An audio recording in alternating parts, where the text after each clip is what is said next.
In this lesson, we'll begin looking at the Latin relative pronoun. Let's start, however, by looking at relative pronouns in English. We're familiar with these words. Words like who, whom, whose, that, and which can function in English as relative pronouns. And on the worksheet you have to look along you'll see some examples. The first sentence on the worksheet is here. Marcus is the boy who got lost in the storm. Who is our relative pronoun. And its function here is to join our main clause, Marcus is the boy, the independent clause, and this relative clause, who got lost in the storm, together into one sentence.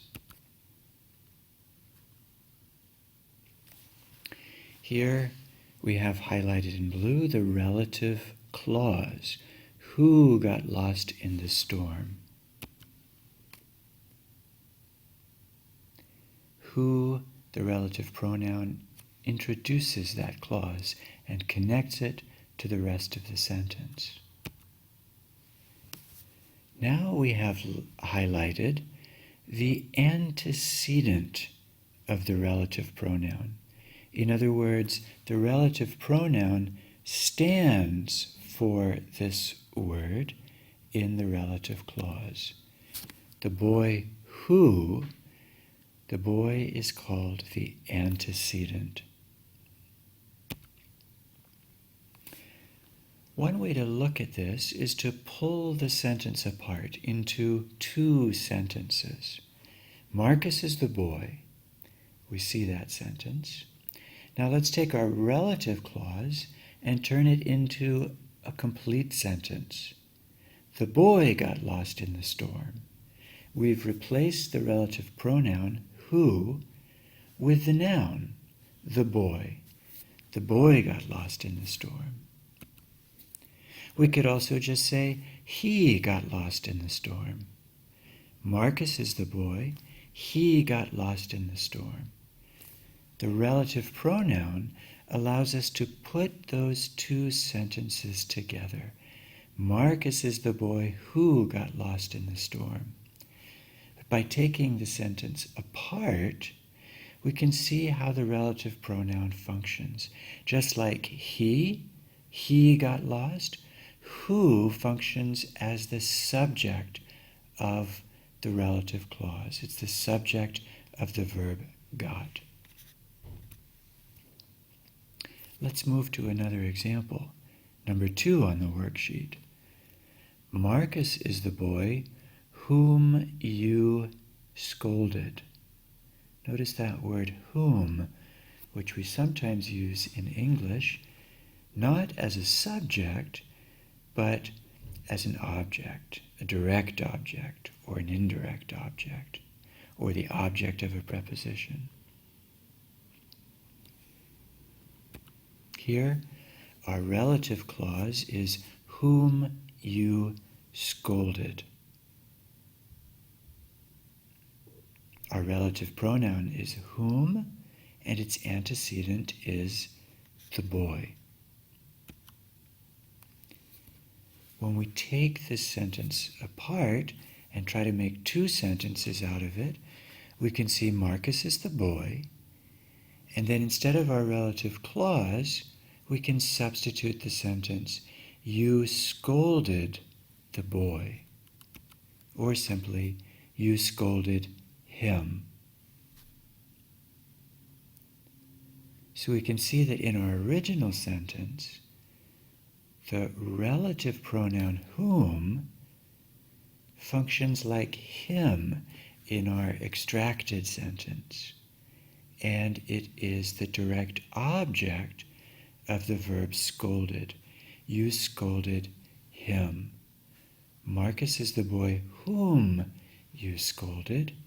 Whom is the direct object of scolded within the relative clause.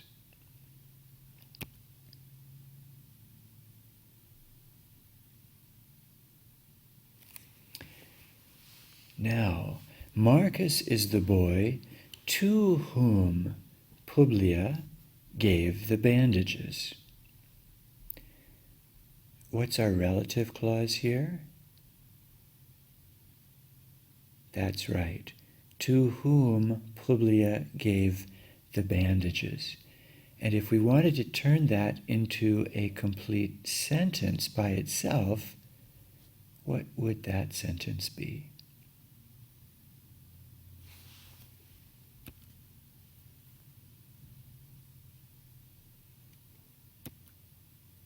So here it is.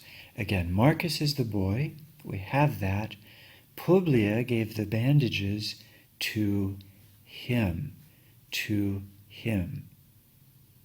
And notice here in English, him is the object of the preposition to, and in our original sentence, whom is the object of the preposition to. Think about how we might say this in Latin. Instead of saying to him, Publia gave the bandages to him, we would have the dative ae, dative of is, ea, I, just one word, dative indirect object. And in our original sentence, instead of to whom, we'd have a single form, the dative of the Latin relative pronoun.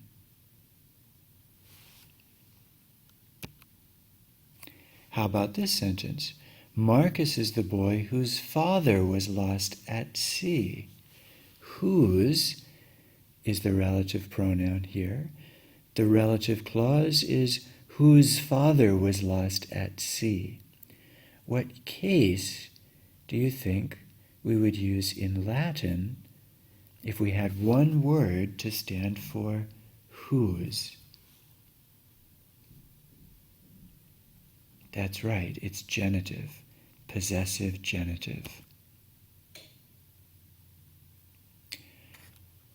Let's look at a slightly more complicated example in English. I lost the book you gave me. Where is the relative pronoun? I lost the book you gave me. Why don't you try to put a relative pronoun in here?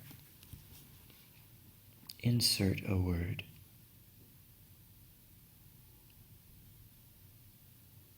Okay. I lost the book that you gave me. So in English, we can have that as a relative pronoun, but sometimes we'll leave the relative pronoun out. I lost the book you gave me.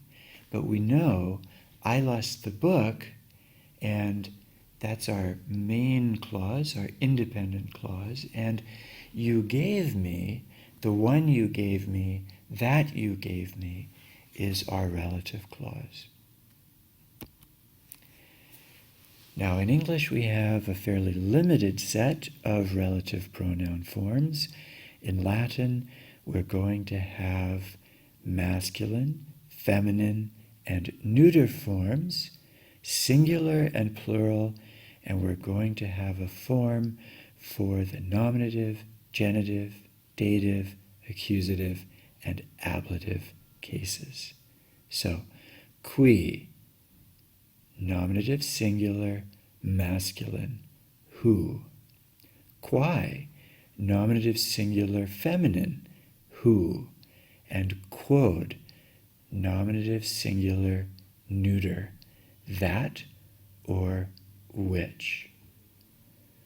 Quius, the genitive case is the same for the masculine, the feminine, and the neuter.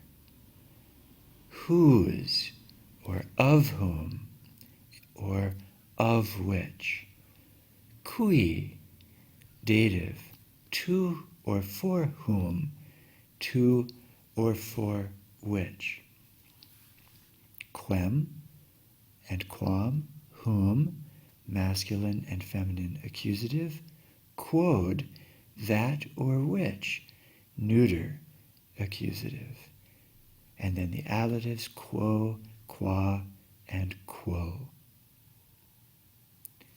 Notice the similarities between these forms and demonstratives like is, ea, id, huius, huius, huius, huic, huic, huic. Now let's look at an example in Latin. And this is the first example in our textbook, chapter 25. Virum qui aderat vidi. I saw the man who was present.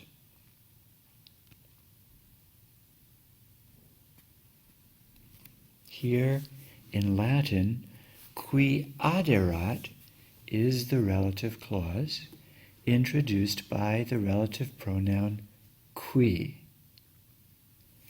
Let's look at the English. I saw the man who was present. Our relative clause is who was present.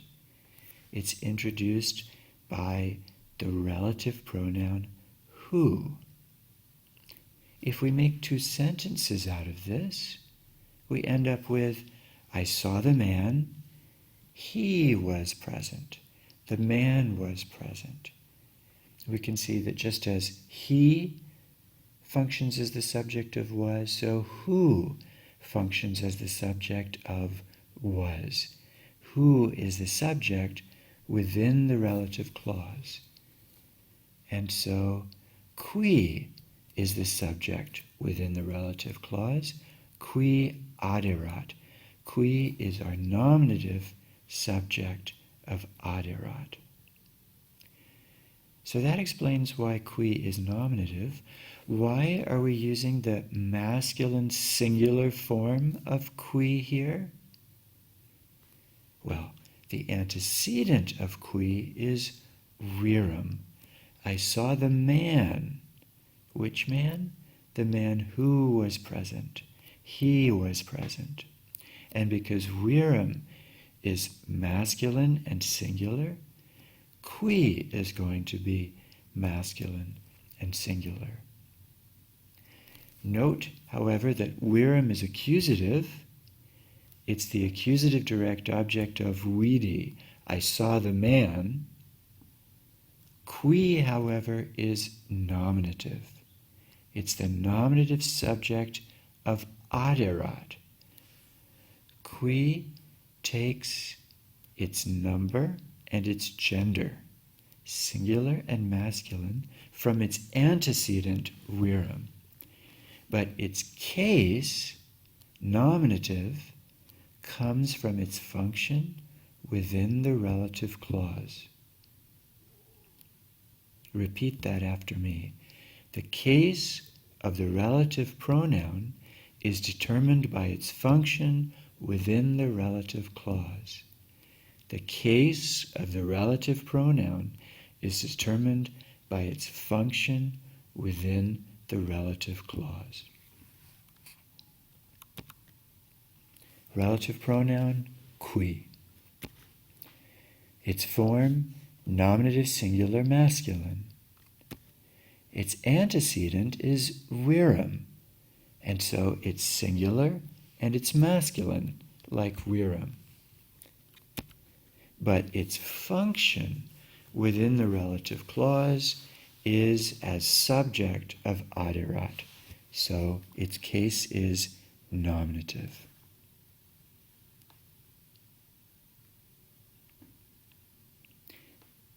Don't forget about the plural forms of the relative pronoun. With that information, you should be able to complete the relative pronouns worksheet, identify the relative pronoun in each of the English sentences, and figure out what Latin case would be used if we were to translate those English sentences into Latin. Good luck.